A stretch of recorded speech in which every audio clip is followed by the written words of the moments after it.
Welcome everyone to the Squid and Ultimate Leaf Fan Show. I'm Mike Wilson, the Ultimate Leafs fan. Joining me as always, my winger, Ricky Squid Vibe. Squid, the Jays came up a little short, but otherwise, pretty exciting finish to the baseball season. Yeah, I would say about as exciting as you could probably get. We're right Yeah. down to the wire, and I mean, you're watching that game and you're seeing them destroy Baltimore, and you're seeing the other scores, and you're seeing Boston's down 5-1, and the other game is 0-0, and then all of a sudden at the end of it, it's like Boston comes back and the Yankees win in the ninth inning. So it was kind of disappointing, but going forward, I think it's going to really help these guys. I really do that they know how to play in that kind of a situation. I think that really will help the team going forward, and especially if they can. Well, they're going to have to spend a lot more money and Yeah. hopefully keep Ray and Simeon and a few other guys, the free agents, and I believe what's the other pitcher's name? Who the Mats Guy was with the and Mets. Robbie Ray? Yeah, Mats. Team Mats, yeah. So I mean, if they could keep those guys Mm-hmm. and they can keep Simeon, I mean, yeah, it's going to cost them a lot of money. But hey, what do you want to do? Do you want to win, or do you want to finish fourth in your division? So you're a Toronto Maple Leaf. We've got to put the Maple Leaf tie into this here. You've watched this run with the Blue Jays. You watched what the Raptors did a couple years ago. What did these young players take away from the Toronto Blue Jays as their season's about to begin a week from tonight? Well, I mean, you know what? I think if they're watching it, I think that's a good lesson for them if they were watching it to realize, how I mean, because some guys did struggle down the stretch. The pressure I think got to a few of them, Mm-hmm. and they did come back and finish strong. But there was a period there of about a week and a half where they struggled, and I think that was because of the pressure, and those games cost them a playoff spot. So if they were watching, they can look at that and say, you know what, we got to be a little bit better under pressure, and that is first round of the playoffs. because they haven't got by the first round in 17 years, I think it Yeah. is, or 18 years, something like that. So I think you can take a lot away from that by looking at how they responded at the end, but how they failed before that for a stretch of about a week and a half, where a lot of the guys, and I believe they, like Ryu, when he pitched a couple of times, he had real bad outings. And I think the pressure got to guys like that, and Bo and Guerrero, and that they had about a week and a half of not playing that well. And they were chasing bad pitches. They were doing things that they ordinarily didn't do all season long. And then all of a sudden, I think the pressure got to them, and they felt it. Well, I guess the lesson for the Toronto Maple Leafs out of all this is there's no easy road to victory. Can never take a night off, as we saw. I mean, like any golfer who shoots the game of his life can always find a couple shots he left out on the golf course, even though he's just had that priest-like moment from Caddyshack. You can still find a couple shots left out there. We can look back in the season, same with the Maple Leafs, and find out where's the odd mistake, the odd giveaway in Game 6 of a Stanley Cup final or a semifinal or a quarterfinal, if you want to call it, whatever those terms are. So it brings us to where we are today, a week away, as we said, from the season beginning. Last we spoke being so fond of preseason games. I would suggest coaches aren't particularly enamored at evaluating talent this way either. But the key I would suspect that they're looking for is identifying those players who are able to separate themselves from the pack in a significant way. Would you agree with that? Yeah, absolutely. I mean, I think those, again, they're not really that necessary, but for the coaches and the management to make certain decisions, I think they are important. And they also see where they fit in, too. I mean, guys that separate themselves from the rest of the pack, but also, this guy could play a real good third line situation, a checking role, or fourth line, bang and crash type player. And that they have to see that in a game situation in order, to determine whether or not this guy's good enough to play that kind of role, or if he has separated himself from the rest of the pack, and maybe he'll be put in the top six. And I think there's a couple of guys that have done that. Who stood out for you so far? Who do you think Well, I think Richie, for Yeah. one, I think has proven that he's experienced enough that he could play in the top six. Bunting has had some good games where he's showed that he can play in the top six.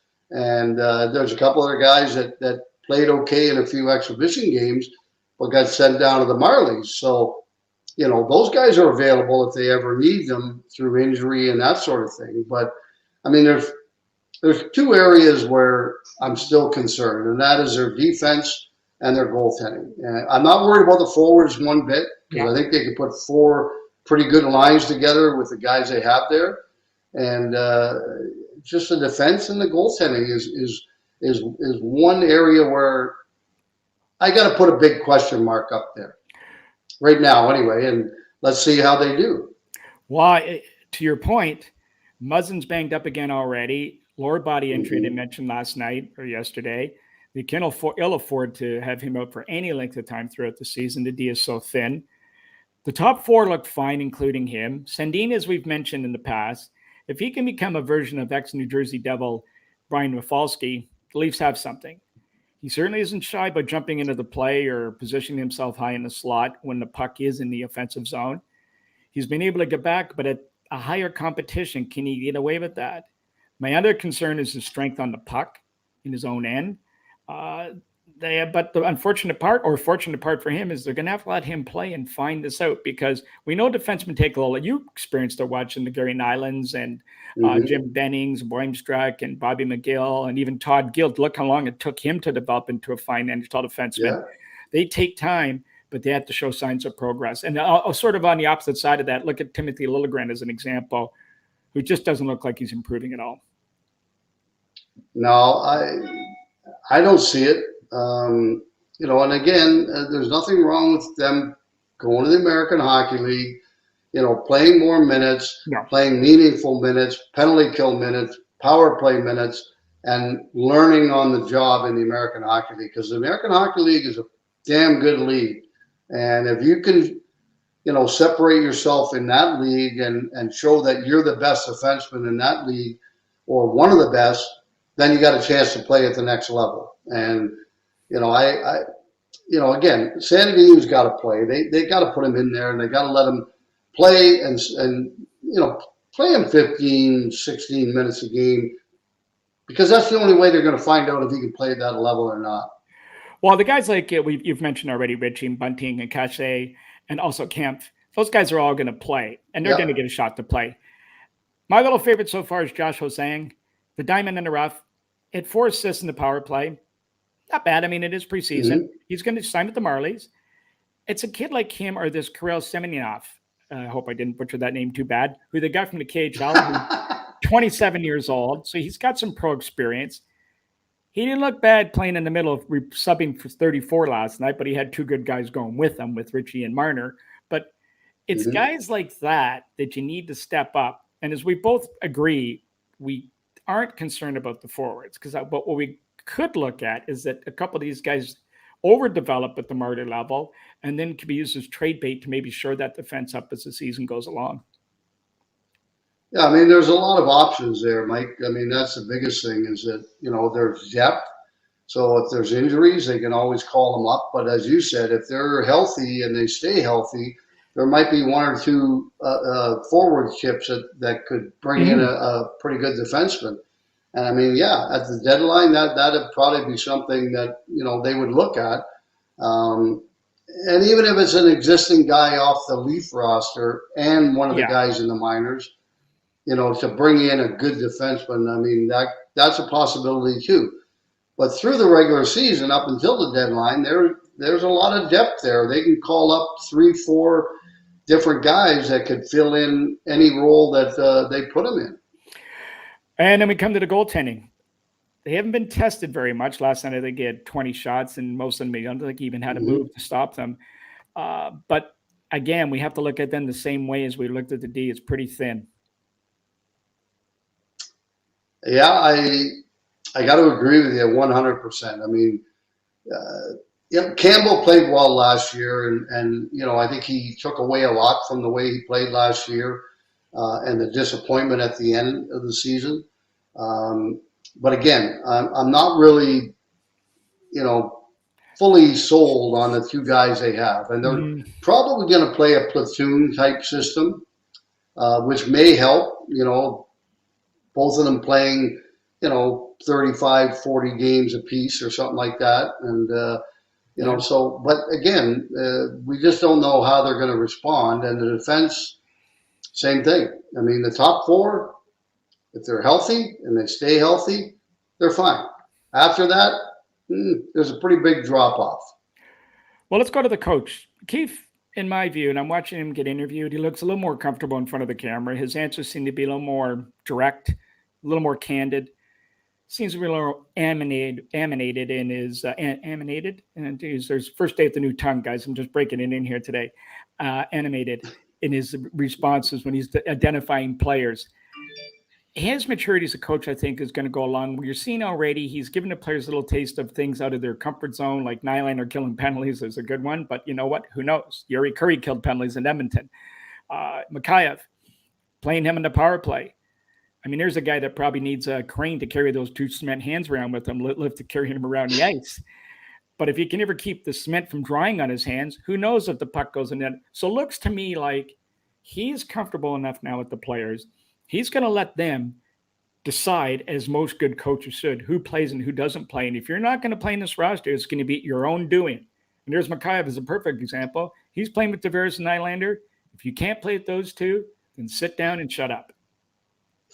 Yeah, no, I agree, but I mean, you got to also look at the fact that these are exhibition games. Certain guys aren't in the lineup. Yep, that's where Somebody has to play on the power play. So, I mean, yeah, it is an experiment. It's like, can he play on the power play? And we're going to find out. And the only way you're going to do that is you got to put him in there in exhibition games and see if he's capable of doing it.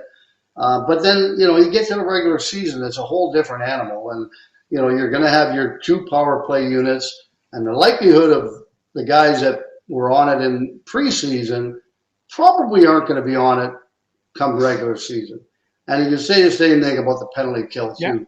Yeah. You got penalty killers that are sitting out in exhibition games, so other guys are taking that role. So I mean, when the regular season starts, you're going to see a whole different kind of lineup on the power play and the penalty kill. But again, it's good to see if those guys can handle it, even in the exhibition, knowing that, okay, if we do have an injury, I can put him up there and he's okay there. Well, they're not going to get surprised. Where I'm going with this is I think as he's maturing as a coach, he's giving these guys a little bit of rope. You show me something here, I may give you a shot during the season. That's the way I'm interpreting it, because you're not going to get those minutes up and there's too many guys trying to make the club. So he's doing all these things for a reason. And I think by taking a little bit of the foot off the brake and opening it up a little bit, listen, we all know that between game 1 and 82, all you got to do is get there. After that is when it really counts. So spread the ice time out a little bit and give everybody a chance to excel at what they're doing. And I hope I'm right on that, because to me, that will just make the players much more engaging. But as we've talked about, we're not concerned about the forwards. The bottom line, David Kemp's example, I think, fills that third line slot perfectly. And there's enough competition in the bottom four, because we got to assume that Kerfoot's going to play every day. So the other four spots that are available on a nightly basis, there's enough competition to push those guys. So I think we agree with the forwards. We're very sub at that. The D and the goaltending are determined to play to the Maple Leafs this year. And we're not going to get a true picture until April the 1st or later. So there's got to be some hope and prayer. There's got to be some hope and prayer that one of the depth players who stays with the Marty, lights it up, can be either used as trade bait or step up and help at the big level. Yeah, I have to agree with you on that, Mike. And I mean, right now there is no defenseman with the Marlies or prospects that can step in and get the job done. I mean, bottom line, there's four guys. Sandin, you're going to have to see what he does. He's going to have to play to see if he can play at that level on a regular basis and get the job done. So other than that, they don't have anybody in the Marlies or anybody that can step in and play the 6-7 or 5-6-7 role in the National Hockey League right now. Anyway, so I agree. I think with the depth up front, there's a pretty good chance that come the trade deadline, whenever that is, I don't even know when it is, February, March, something like that, that if everybody's healthy, they could move one or two of those guys and bring in a pretty solid defenseman to bolster the defense going into the playoffs. Squid, but again, one of the things, the biggest thing for me is health. Yeah. This team, even in the regular season, they have to stay healthy, because if they lose one or two of their top forwards or better forwards and one or two of their defensemen, they're in a heap of trouble. I mean, so health is going to be of the utmost importance, I think, all through the regular season and definitely in the playoffs. Squid, we want to end today on a positive note. I know it's a tribal week for a lot of players, and I know you used to be dealing with lots of guys that when you were. Actually, here's a question before we go any further. Now, as a captain, you would watch training camp. You'd see kids like a Nick Robinson come along, get sent down. You kept a very positive attitude. Did you ever pull one of these guys aside when they were leaving the rink and just say to them, look, don't get down on yourself? As you mentioned earlier, the American Hockey League, by the way, it's not a demotion. You're going down there because the team still cares about you and wants you in this lineup at some point. To me, it's going to enhance your career, enhance your abilities. So look at this as a real positive. We've had guys like Bruce Boudreau tell us that endlessly, and you talk about that. But did you in your time ever have to sit down with some guy maybe getting moved to the minor league team and just sort of reassure him that this really isn't a demotion? Yeah, I mean, there was a few times. I mean, not a ton, but guys that were, a little bit down about being sent down. And of course, back then, don't forget, other than 5 guys maybe on the team, the entire team were on 2-way contracts. So it was pretty easy to get them to the minors.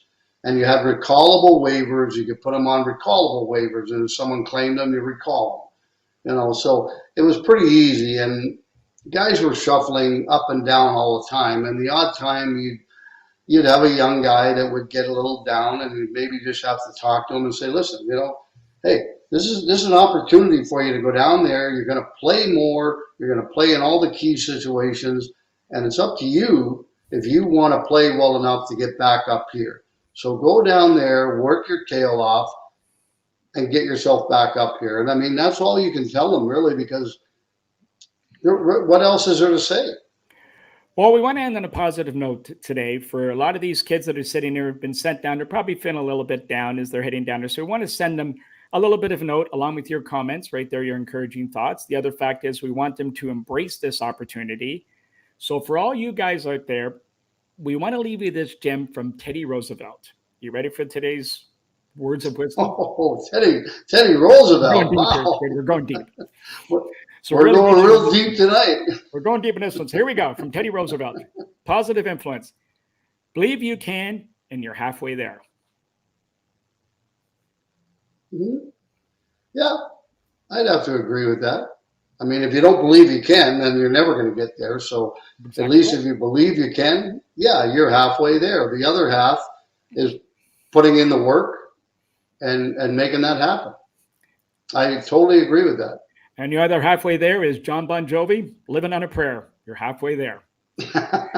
So on that note, folks, thanks for listening. Tune in next week, same time, same place. We'll get you ready for the opener. Leafs in Montreal, week tonight. Until then, don't forget to tune into our weekly podcast. We're showing up playing a best of this week as we got a couple of conflicting things in the schedule. Squid and the Ultimate Leafs fan. We'll see you guys all next week.